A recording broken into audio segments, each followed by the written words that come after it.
Women's Wrestling Talk, the #1 women's wrestling show on the planet. Bonjour, you're watching Women's Wrestling Talk, the #1 women's wrestling show on the planet. My name is TK Trinidad, aka the Canadian Assassin, and I am not alone. She's the host and creator of a Wrestling Gal podcast. Please welcome Ella J. Hello, TK. How are you? I am wonderful. How are you doing? I'm doing fantastic, and we have an amazing guest today, so I'm super excited.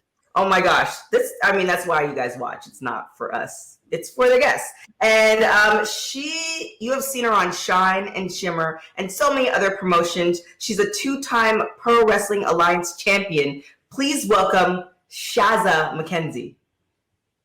Hello. Hello. Did I You said Shazza McKenzie correctly. Yeah. You y'all don't even understand. Right? Yeah, folks, like I like to give behind the scenes, and like we're literally, for a name that it seems to be spelled so, like we're literally spending 10 minutes. Yeah, it's a situation. So I'm always very like, take a breath. All right. Yes, you did great. You nailed it. Thank you. I also want to give a backstory that we've been trying to get you on the show for 3 or 4 years now. Oh. And the time difference, and then there one time you were in America, but then the time and the network we were on and all this other stuff. So I'm so happy that we can make this work. I think the timing is impeccable now that we're on Fight TV and more people can see you and all that good stuff. So welcome. Thank you for coming on. Thank you. Thank you so much for having me. I'm glad that we can finally make this work and figure it out, because there's so many different time zones, and I always get worried that I'm going to like mess up the time zones and be like, yeah, I'll talk to you at this time, and then like be 3 hours late and people will be like, excuse me, where are you? And I'm like, I don't know, I'm sorry. But we worked it out. We all got here at the same time, at the right time. So this is a success so far. It is. This is one of those things where you have to Google like the time here and the time in Australia. And then I was like, is there other time zones in Australia? There's a lot. There's a lot going on that I had to like just double check because so it's a situation. But again, here we are. I was reading some of your Instagram posts and your Twitter posts. So Australia's on lockdown again. Not all of Australia. Most of Australia is fine. I am just in the part of Australia that is locked down, which is fantastic, and I love it. So we're at the end of our 5th week of lockdown, and it's just been extended for another 4 weeks. So I will have a minimum of 9 weeks of lockdown. I am not overly confident that it's going to be done in these 4 weeks, but hopefully, but it is what it is, and it sucks, but it is what it is, and we just gotta roll with the punches and see where the world takes us.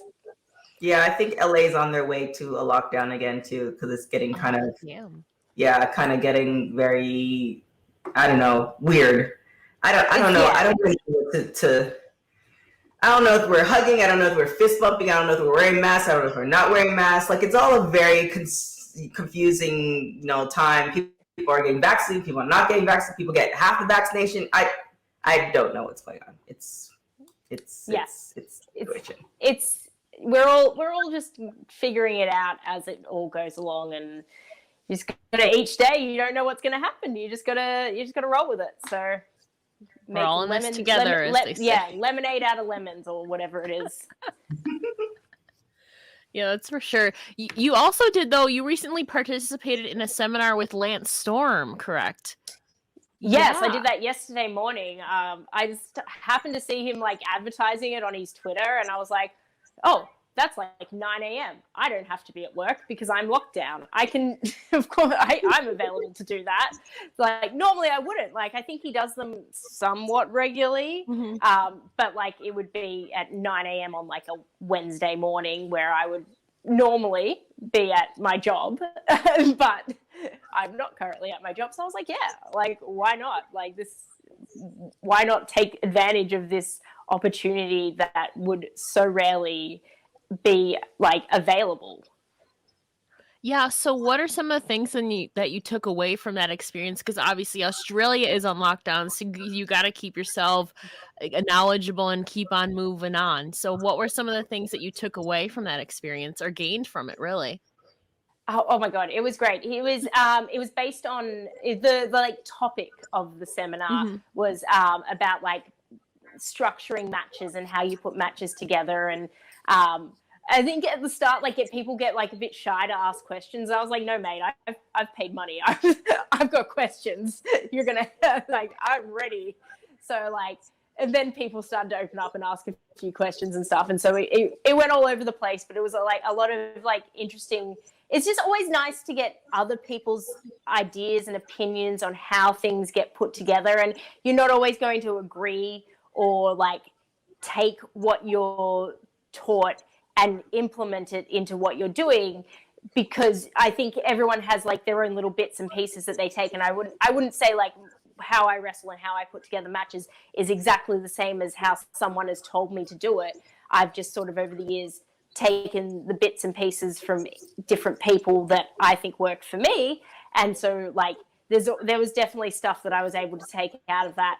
And now I just need to be able to have a match at some point to put it into practice. Do you think that you'd be able to implement anything that you took from that seminar into your own role as a trainer at PWA too? Yeah, I think especially so right now we've been doing a lot of like Zoom online training just to keep everyone in the school connected and like you know, still using their brains and stuff. And there is a lot of stuff in wrestling that you can do that is theory, like match reviews. Absolutely. And you can do promos and you can do like character workshops where you really break down everything about your character and stuff like that. And then also go over like match reviews. So I definitely think that there's going to be stuff that I was able to pick up and I'm going to be able to implement into teaching it to the people that for some reason listen to me when I teach them stuff. I mean, in a previous interview, you talked about the game plan for 2020 before the world blew up, that you were going to come back to the U.S. So, I mean, the part that you are in that's currently on lockdown, what are you going to do when you become a free woman? Like, what's the game plan? Look, like so our borders have been shut for 18 months. And I like literally the second they say that like we can get out, like I was first to get, like when they said I could get the vaccine, when I was like, I made sure I could get that vaccine because I was like, nothing is, but the second they say, oh, like maybe people can fly for like, I don't know, 2 weeks and then like they don't have, like whatever they were going to do, I was like, I'm on that first plane that's out of here. However I can get out of here. I don't know when that will be. Hopefully, ideally, like my dream is that it'll be like at the start of next year. Like that would be great. If I could make like a Mania week again, that would be fantastic. But yeah, my plan is just full steam ahead. I think it's really hard at the moment to try and keep myself relevant, keep myself in people's like minds and producing content and stuff. And so I'm just trying to do as much of that now that I can do so that when the world does open up and I go, hey guys, I'm here, I'm available, I'm ready, the answer is yes. Okay, please, we want you for whatever, for everything and anything. I know one of the things too that you were highly looking forward to that was also recently announced was the return of Shimmer, which is supposed to be happening this fall. And unfortunately, it doesn't look like you're going to be able to participate. But I mean, who knows? Maybe you never know. Miracles happen. But right? What are your thoughts then on the return of Shimmer happening this fall? I'm super excited for it. I'm so excited. I like Shimmer is just like, it's like my home away from home. Like PWA in Australia is my home and then Shimmer is my home over in America. And without Shimmer, I wouldn't have the career that I've had. I wouldn't have been able to share the ring with so many great, inspiring, knowledgeable women that have been able to like progress me as a professional wrestler and progress my career. And so I'm forever grateful to Shimmer and to Dave and to Danger, like for believing in me for like 5 seconds even, and just letting me have like the opportunity to be there. I'm so excited to see who is like, I think so much has changed in the like year and a half since it'll be 2 years since the last Shimmer. So much has changed as far as the face of what women's wrestling in America is. So I'm intrigued and excited to see who's on the card, what matches we get, how it all goes down. And I just, even though Dave tells me every Shimmer that it's his last Shimmer, and he's going to tell me that every time, I've made it very clear to Dave that this cannot be the last Shimmer. Even if he thinks that it's the last Shimmer, it is not the last Shimmer. You are going to run Shimmer when the Aussies are allowed back in, because it's not Shimmer without the Aussies. There it is. Do you have a memorable moment in Shimmer that stands out to you? Oh my gosh, I have a few. So the moment that I guess like got me the notoriety, or like, you know, got me a bit more street cred as a professional wrestler. Before that, I was kind of just like, I don't know, like people were like, oh, she's cute and fun, whatever, but like, is she like tough? I don't know. So when I was wrestling Shayna Baszler, this was now in like 2016, I want to say, and there was a spot where I did a Rana, and as I was going down, my head scraped the side of the guardrail, and I like gashed open my head, and I didn't even like, I knew I hit my head, but I wasn't like, I was fine. Like, I knew I wasn't like concussed or anything, so I was just like, oh, okay, I'll keep going. And I just remember like getting in the ring and then just hearing this guy go, oh my God, her effing head. And I was like, what? And then that's when I was like, oh, like I'm bleeding. And so then like my whole, like, cause I'm blonde, like my whole hair just went red. And so that's like a very memorable moment of like, when do people, cause I finished the match and stuff, and then I had to go get 7 staples in my head.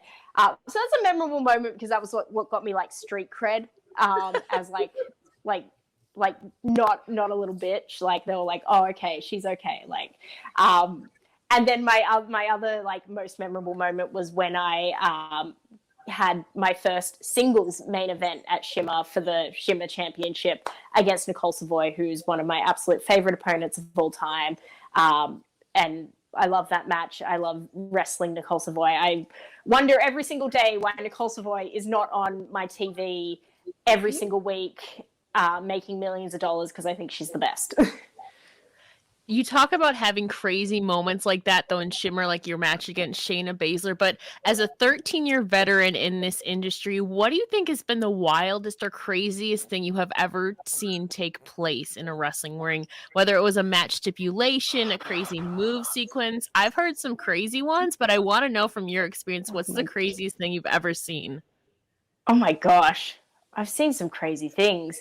Trying to think what the most crazy is. Like, I think like everything that I've witnessed when I was at Joey Janela's spring break was insane. Just the show from top to bottom. Like the whole show was the clusterfuck, and it was like 60 people, and the best thing I've seen from that was that there was like this thing online where Ethan Page was like, matches need agents, and so then they were like joking like, oh, Ethan Page will be the agent for the clusterfuck, but then he was legitimately the agent for it. And I just saw him like hiding in a room and like wrestling, like, because there's like 60 wrestlers in this match, trying to come up and be like, hey, what am I doing? And him just being like, leave me alone. And I was like, this is the best rib I've ever seen. Like, he's just actually making him do this. But yeah, and that was a wild night.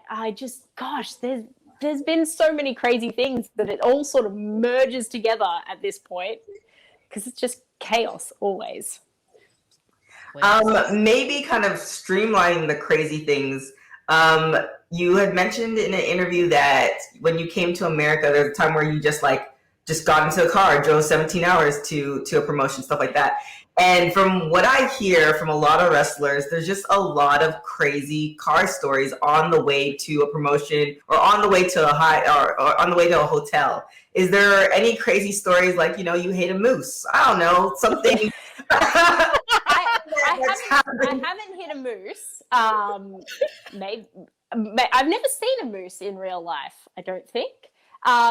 I think with the crazy drives, I think it's just like the people that you end up in the car with are just so like obscure. Like, like they'll pick you up from the airport and like suddenly you're in the car with Nick Gage, and then like a week later you're in the car with Ted DiBiase. Like, it's just like it's just straight like the like variance of people that you just end up being like, cool, like I guess we're catching a taxi together.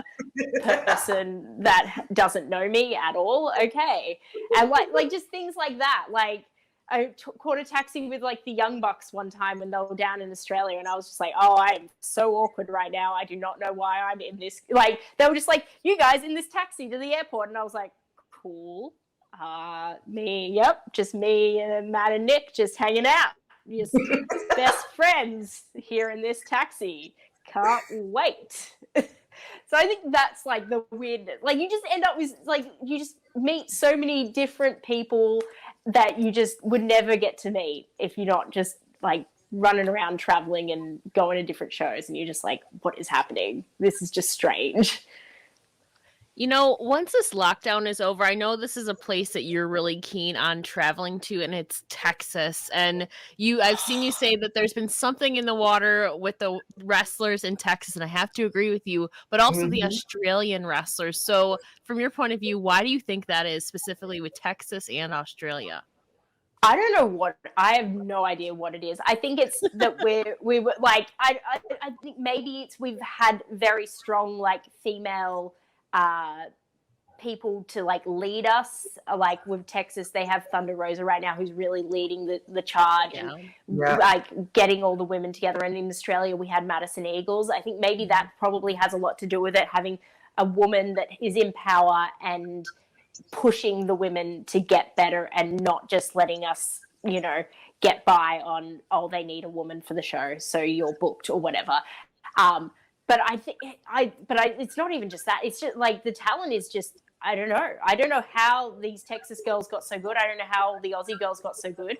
But like, it's just, I guess they just work really hard, and it's just amazing to watch. And I like, my dream is like a Texas women versus Aussie women like show. Like, I just think, oh my God, we would all have so many bangers, and I'd be so excited. I just want to watch it. I don't even care if I'm in it or not. I just want to watch all the matches happen.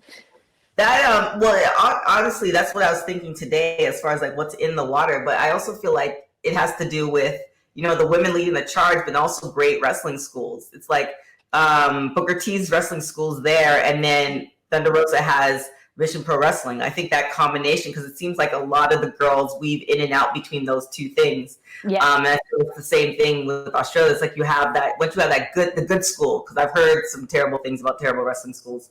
So, you have that, then that's great. But leading to like the dream booking, and you kind of hinted at that. So if you can theoretically book a card of an all women's wrestling show, like who would be your main event? Oh my gosh. Can it be me and Thunder Rosa? Can that be the main event? Sure. You're the booker. Why not? I'm the booker. I've wrestled her before, but like, I think we could tear it down in a main event. I think there's so many ones that I want to see. I want to see like Charlie Evans and like bloody, I don't know, Maddie Rinkowski. I want to see like Jessica Troy wrestle freaking Vert Vixen. I just like, there's so many, like there's just, I want to see it all happen. All of it. So do I, right? Especially, obviously, some of the Australian girls have been here to the U.S. with Shimmer and stuff, but we've never really seen like a major Texas crossover. So I think that has to be in everybody. Like, somebody needs to book that. Like, honestly. Exactly. Someone does.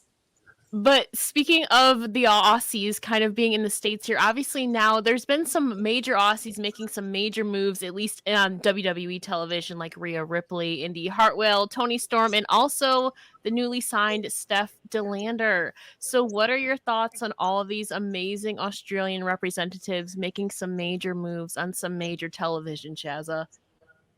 Oh my God. It's amazing. It's so crazy because 13 years ago when I started, the idea of a Australian being in WWE was laughable, like absolutely laughable. When Tennille got signed, then people were like, oh, okay, like maybe it is doable, but they're not going to hire more than one Australian. Like they've met their quota. Mm-hmm. And then when like Cass and Jess got signed, it was like, oh, maybe they will. Maybe they are open to it. And so now to be like this many years later and see like this second generation, because like Tony and Indy and Rhea, I consider them all to be like the generation that came after me. So like to watch that generation really flourish, it just makes me think how much better, like it's just, they've really flourished. And then there's a generation below them now with like Indy and Steph, and like how much they're going to be able to flourish now. And then like years later, like the next generation that comes through, like it just, the more Australians that break down that barrier and get into the major have something, the better, because that one brings eyes back onto Australian wrestling, and two, it just opens the doors and it just makes it more possible and more hopeful for the rest of us. Yeah, it's what I really like is, you know, is exactly what you were saying. At one point, it's like, okay, you have one person from Australia and you have one person from this country. And I'm really loving to see the variety because, like, being from Canada, I get this all the time. It's like, oh, all Canadians are like this. And I'm like, there's a big... No.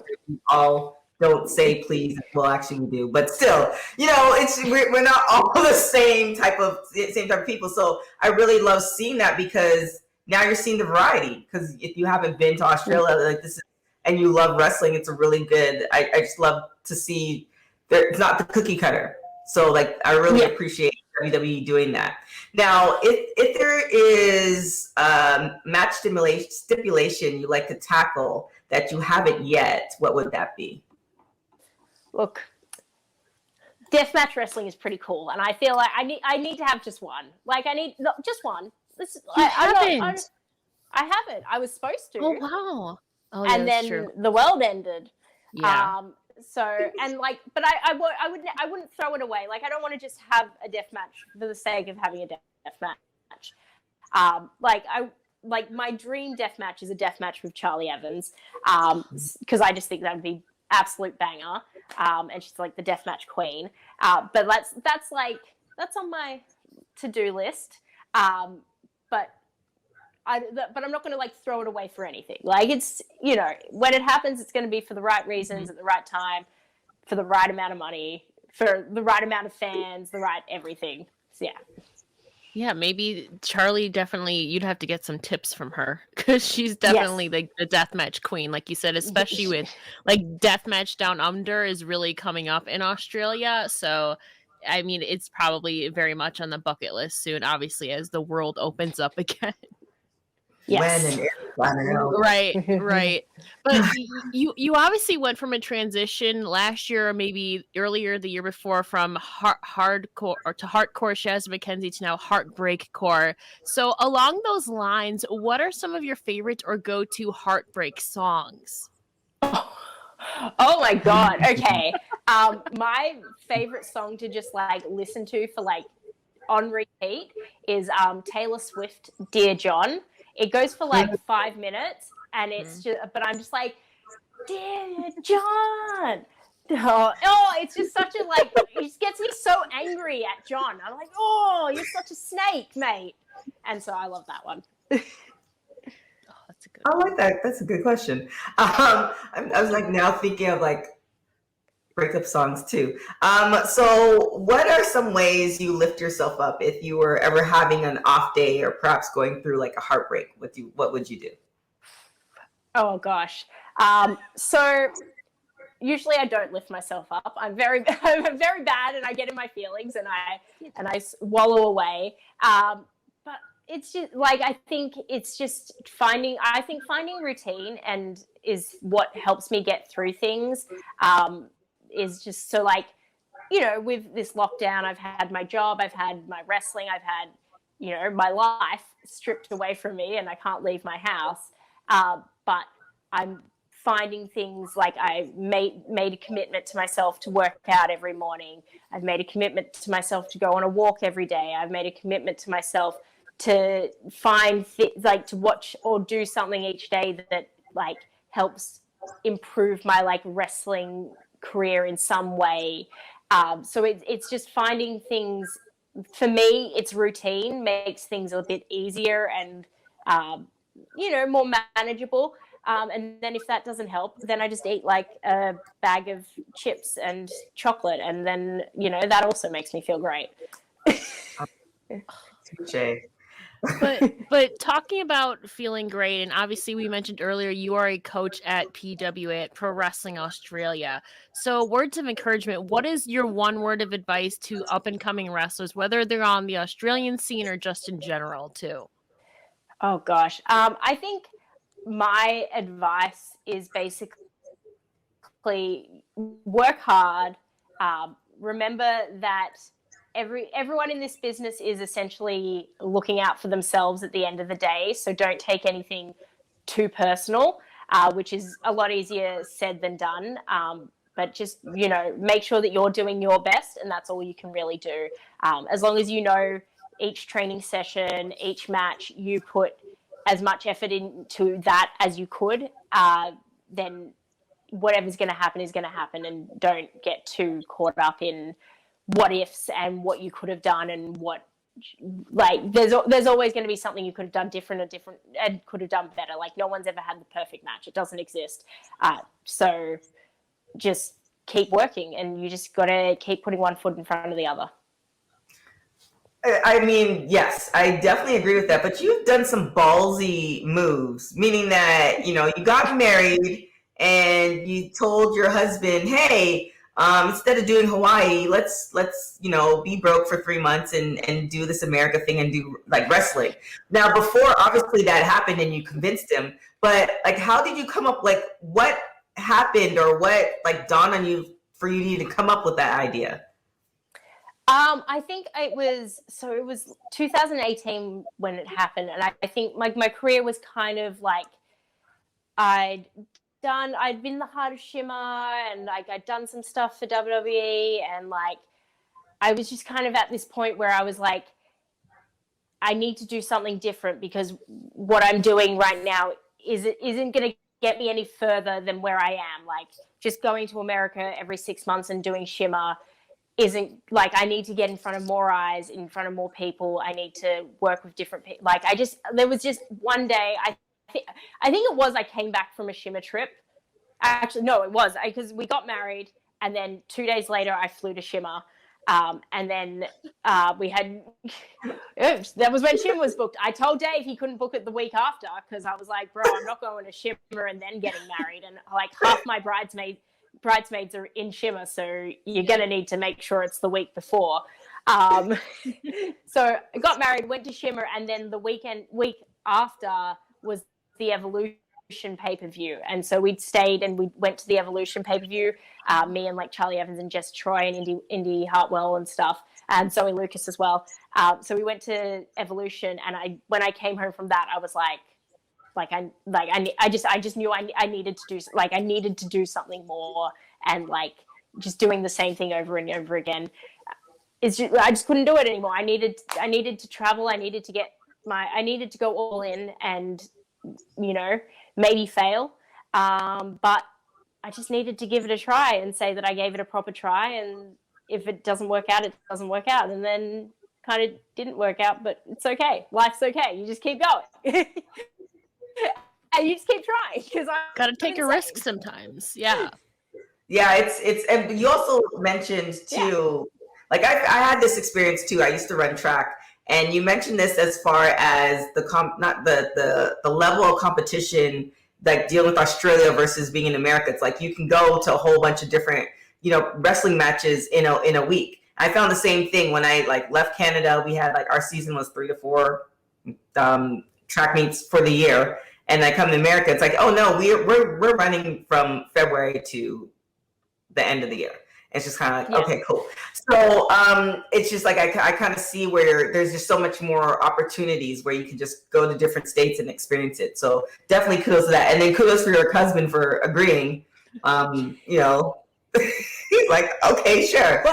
So that's definitely love. He's a wrestler too. He is a wrestler. He is a wrestler, and he came with me and with the intention of also wrestling, and then he broke his elbow 2 weeks in, and so then he just sat on the couch the whole time. But that's okay. These things happen. That's life. It is, and as long as you're having fun with it, and plenty of stories to tell. Women's wrestling talk. Rapid hot tags. Ladies, listen up. Manscaped offers precision-engineered tools for you and your man's jewels. For any women out there who have come across a hairy bush, you're now in luck. Manscaped, the best in men's below-the-waist grooming, has just launched their 4th generation trimmer, the Lawnmower 4.0. Now make sure your man joins the 2 million men worldwide who already trust Manscaped with this exclusive offer just for you. 20% off and free worldwide shipping with this code WWT at manscaped.com. Ladies, this is the perfect gift for you and your man, and trust me, he will thank you, and men, your balls will thank you.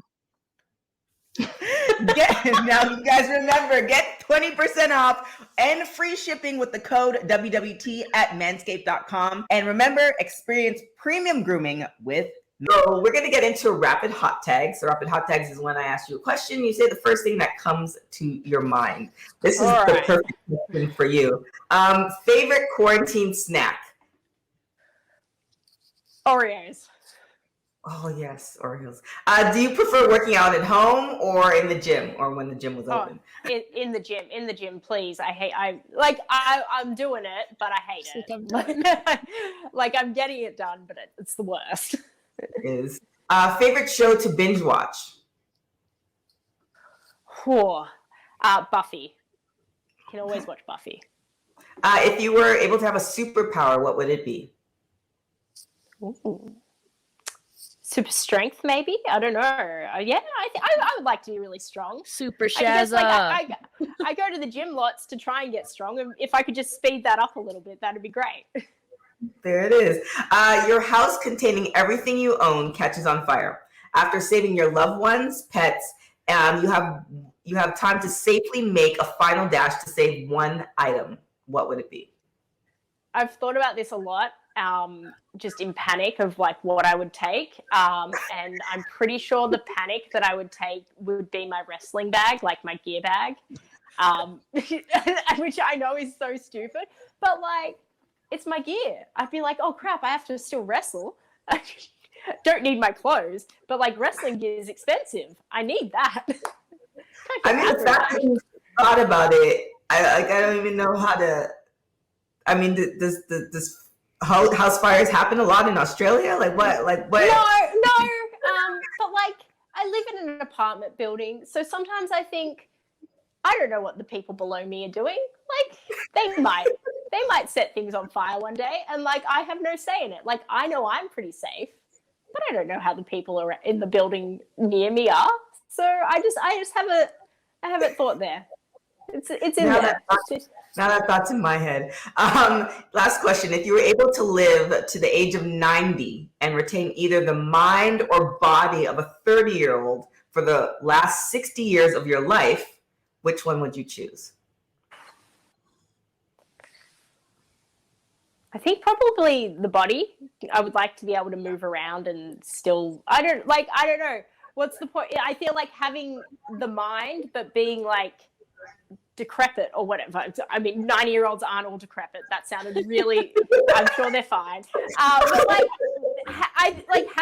being like super aware of what's happening and not being able to like, do stuff for yourself sounds horrible. Whereas, like, if you're just blissfully not aware of anything, but you can physically do stuff, that sounds kind of great. I mean, I agree with you. Ella, you've never answered this question. What's your answer to this question? Oh gosh, I thought about this too when I saw it. Oh man, it's hard because like you don't want to lose your memory, and like there's Alzheimer's and all of that. So I don't know, but I mean, I think I would say my mind, because like there's so many memories that I don't want to forget that I still want to have with me. And like my mind, I do so much like work with my mind. So I think that maybe Shazza's is different because obviously you're a wrestler, you're very physical and all that. I am not anymore. So I think I have to go with my mind for this one. Oh, that's so. I think I'd pick body still. Like, Fair enough. Yeah, it's like I don't mind. I mean, that's what phones are for, and pictures, and I don't know. Yeah. Hopefully, we never have to deal with it. So it is what it is. Hopefully, we never lose our minds. That would be ideal. That would be ideal. So that's the end of Rapid Hot Tags.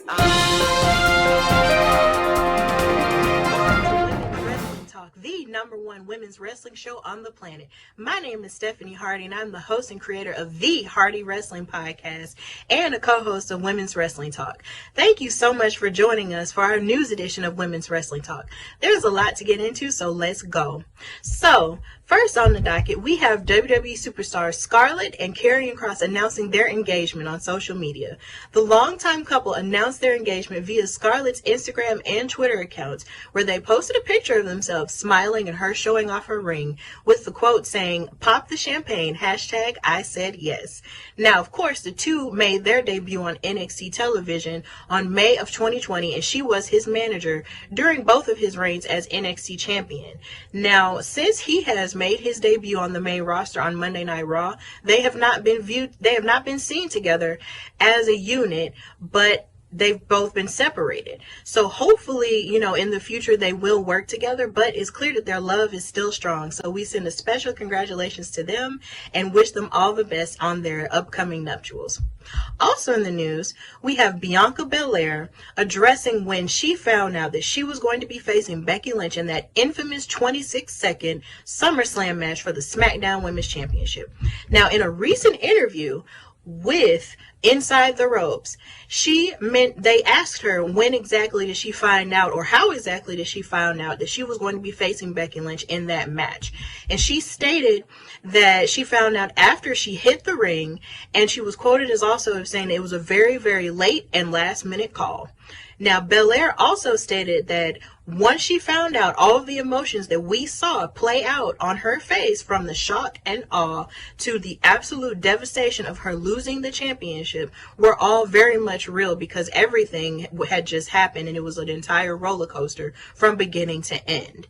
Now, as it stands, she's still in the championship picture as she's set to face off against Becky Lynch in a feud, but then another X Factor was added in Extreme Rules when Sasha Banks was added to the match as well, and to that title picture as well, because of course she had been gone since before SummerSlam, and nobody knew if she was going to show up for that match, which allowed for Becky Lynch to have that spot, which allowed for her to win. So no one knows exactly what's going to happen, but it's clear that the EST is never going to let anybody bring her spirit down. So we wish her the best in her pursuit of the SmackDown Women's Championship. Also in the news, we have AEW possibly introducing a secondary women's championship. Now, according to Andrew Zarian of the Mat Men podcast, All Elite Wrestling is looking to add a secondary women's championship in the near future. The secondary title is slated to be called the TBS Championship, which would be a sister companion to the TNT Championship currently being held by Miro, aka God's favorite champion, and formerly known as Rusev in WWE. Now, both of AEW's flagship shows, Rampage and Dynamite, are slated to move to TBS in January of 2022.